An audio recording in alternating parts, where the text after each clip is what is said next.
सबको जय यीशु की। प्रभु यीशु क्रिस्त में प्यारे भाइयों बहनों, नवजीवन का संदेश इस शीर्षक के अंतर्गत प्रतिदिन का ईश्वर का वचन को सुनने के लिए, समझने के लिए, वचनों के द्वारा प्रार्थना करते हुए प्रभु में आनंद मनाने के लिए मैं आप सभी लोगों का हार्दिक स्वागत करता हूं।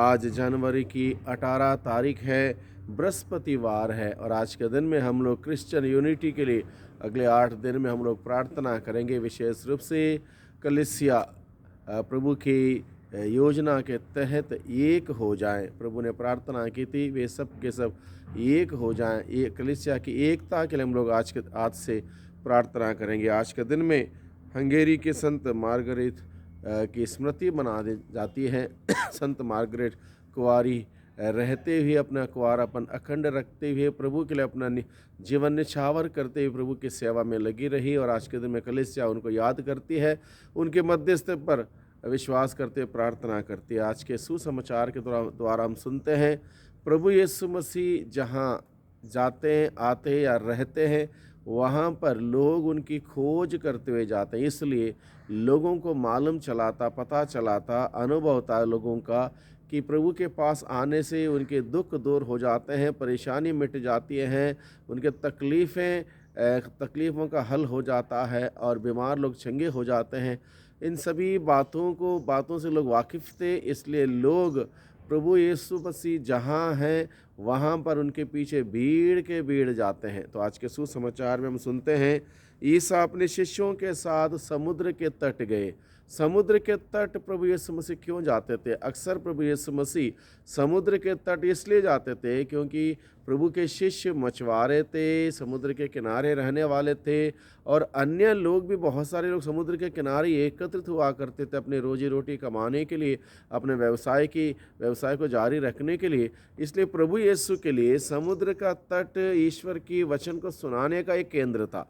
अक्सर प्रभु यीशु मसीह समुद्र के किनारे लोगों को वचन सुनाया करते थे, शिक्षा दिया करते थे और इसलिए प्रभु यीशु मसीह फिर एक बार समुद्र के किनारे जाते हैं और अपने शिष्यों के साथ वहाँ पर हम लोग देखते हैं गलीलिया का एक विशाल जनसमूह उनके पीछे पीछे हो लिया। जैसे लोगों को पता चलता है यीशु समुद्र के किनारे जा रहे हैं और वचन सुनने के लिए लोग गलीलिया से बहुत बड़े एक विशाल जनसमूह उनके पीछे पीछे होता है। साथ ही साथ अन्य प्रांतों से, जैसे कि यहाँ पर लिखा है, यहूदिया, यरूशलेम, इदुमिया, यरदन के उस पार और तीरुस तथा सीदोन के आसपास से भी बहुत से लोग उनके पास इकट्ठे हो गए क्योंकि उन्होंने उनके कार्यों की चर्चा सुनी थी। लोगों ने यीशु के महान अद्भुत से अद्भुत कार्यों को सुना था, इसलिए लोग अलग अलग प्रांतों से, अलग अलग जगहों से भीड़ के भीड़ यीशु की खोज करते हुए जहाँ यीशु हैं वहाँ पर एकत्रित होते हैं, इस उम्मीद के साथ, विश्वास के साथ कि आज प्रभु ये कुछ नया वचन सुनाएंगे, चंगाई देंगे, छुटकारा देंगे, जीवन देंगे और अपने दुख दर्द से उनको मुक्त करेंगे। इन सभी बातों की एक आशा, अभिलाषा उनके मन में थी जिसको लेकर वो प्रभु के पास जाते हैं क्योंकि उन्होंने उनके कार्यों की चर्चा सुनी थी। लोगों ने प्रभु के कार्यों की चर्चा सुनी थी। भीड़ के दबाव से बचने के लिए ईसा ने अपने शिष्यों से कहा कि वे एक नाव तैयार रखें।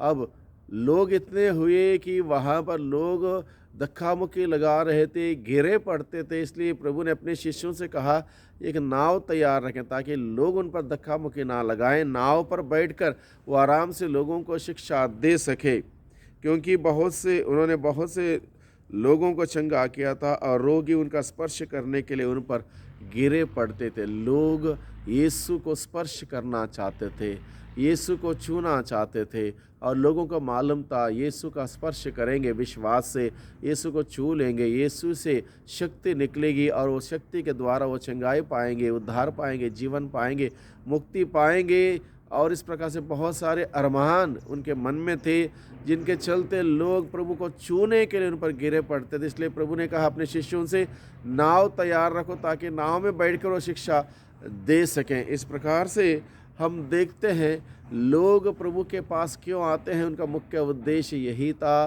कि प्रभु के महान अद्भुत से अद्भुत कार्य लोगों को बहुत पसंद आते हैं, लोगों को बहुत अच्छे लगते हैं और अपने अधूरेपन को, अपने जीवन के अधूरेपन को, अपनी बीमारी को, अपने दुख तकलीफ को दूर करने हेतु और आशीष पाने हेतु लोग यीशु के पास आते हैं।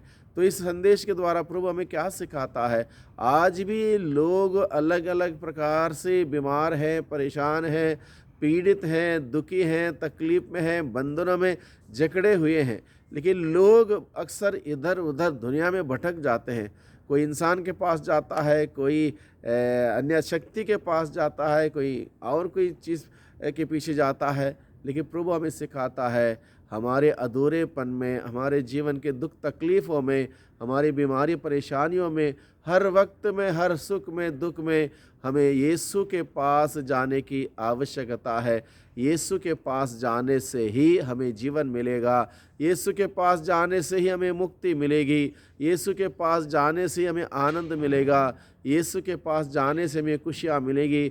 दुनिया की कोई भी चीज़, कोई भी शक्ति, कोई भी व्यक्ति हमें खुशियाँ नहीं दे सकता, हमें संतुष्ट नहीं कर सकता। सिर्फ और सिर्फ प्रभु मसीह हमें सब दे सकता है। इसलिए आज के संदेश के द्वारा प्रभु हमें बताता है कि हमें यीशु के पास जाने की ज़रूरत है। जो यीशु के पास जाता है वो सुख पाता है, आशीष पाता है, बरकत पाता है, उद्धार पाता है। इसलिए हम प्रभु यीशु के पास जाएं। जैसे यीशु के ज़माने में लोग भीड़ अलग अलग जगहों से बड़े दुख तकलीफ़ों को उठाते हुए प्रभु यीशु के पास जाते थे, वैसे ही हम भी हर दिन प्रभु के पास जाएं और प्रभु को स्पर्श करने का प्रयास करें। लोग प्रभु को स्पर्श करना चाहते थे, छूना चाहते थे, यानी कि जो प्रभु यीशु मसीह को छूते थे, प्रभु के जीवन से, शरीर से शक्ति निकलती थी और वो चंगे होते थे। हम प्रभु को अपने विश्वास से स्पर्श करें, प्रभु का दिल को छू लें विश्वास से, उस मिस्र बलिदान में भाग लेते हुए, परम प्रसाद ग्रहण करते हुए हम प्रभु को छू लें। प्रभु के स्पर्श मात्र से हमें जीवन मिलेगा, चंगाई मिलेगी, शांति मिलेगी, उद्धार मिलेगा। इसलिए हम प्रभु को छूने का प्रयास करें हर दिन, ताकि हम सबों का जीवन फिर एक बार तरोताज हो जाए। हर दिन वो ताजगी हमारे जीवन में आ जाए कि प्रभु के साथ रहने से, प्रभु के पास जाने से, प्रभु को स्पर्श करने से हम एक प्रकार से आध्यात्मिक रूप से रिचार्ज होते हैं। और ये आध्यात्मिक रिचार्ज हम सभी लोगों के लिए बहुत ही ज़रूरी है, क्योंकि भाइयों बहनों, हम ऐसे युग में जीते हैं जहां हर प्रकार की मोह माया है, हर प्रकार के माया जाल बिछाया हुआ है, हर प्रकार के प्रलोभन के उस जाल के बीच में हम रहते हैं। इसलिए ऐसे में एक पवित्र सुंदर क्रिस्तीय जीवन बिताने के लिए हमें हर दिन प्रभु के पास जाना होगा, प्रभु को स्पर्श करना होगा, प्रभु से रिचार्ज होना होगा, तब जाके संभव होगा प्रभु का एक अनुयायी के रूप में जीवन बिताना, अन्यथा बहुत कठिन है। इसलिए ये ज़रूरी है हम सबों के लिए आज के दिन में प्रभु हमें सिखाता है प्रभु के पास जाना, प्रभु को स्पर्श करना, प्रभु का वचन सुनना हम सबों के लिए बहुत ही ज़रूरी है। तो आज के दिन में प्रभु का वचन हम लोग फिर एक बार सुने, पढ़ें, मनन चिंतन करें, प्रभु के पास जाएं, प्रार्थना में समय बिताएं, प्रभु को छू लें, प्रभु को स्पर्श करें विश्वास से, ताकि हम सभी आध्यात्मिक जीवन में रिचार्ज हो जाएं और आज के पूरे दिन के कार्यकलापों को प्रभु के मर्जी के अनुसार करने के लिए हम सभी सक्षम होने पाए। प्रभु हम सबों की मदद करें, हम सबों को आशीष दें। आमीन।